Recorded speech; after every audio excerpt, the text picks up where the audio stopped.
So what is the overlap between Frankists, the Rothschilds, and Judaism? Okay.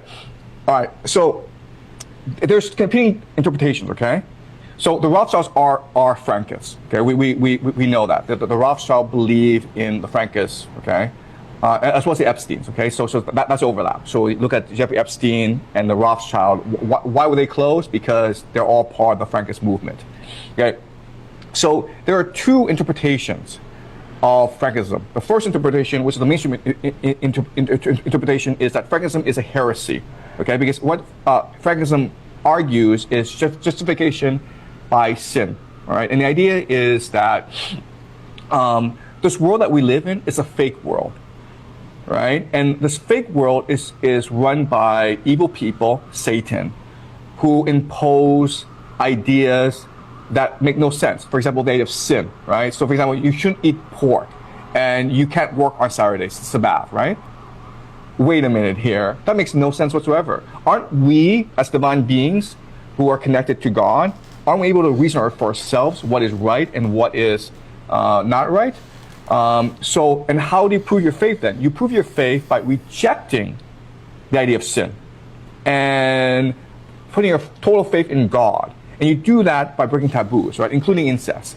So when you commit an act of incest, what you're doing is you are literally showing that your faith in God is stronger than the conventions of man, right? So Jacob Frank has this great saying where, what I teach you, this is a thing that 10,000 men can't lift, right?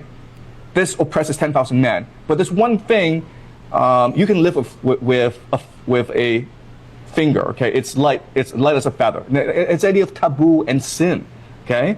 We've been oppressed by the idea of morality, by the idea of sin, by the idea of taboos. And once you free your mind, then you're capable of anything. You're capable of divinity, okay? So that's the main teaching of Jacob Frank.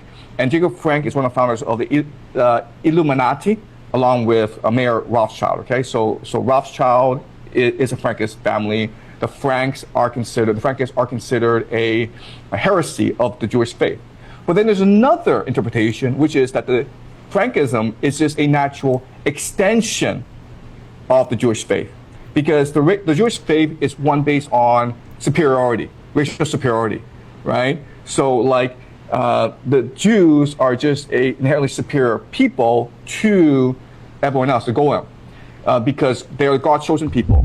And therefore, they should be allowed to do whatever they want to demonstrate that they're superior, right? Including breaking taboos. So there are two interpretations. The mainstream interpretation by the rabbis is they're heresy. Let's never talk about them because they're evil. The other interpretation is they're just a natural evolution or the logical conclusion of the Jewish faith.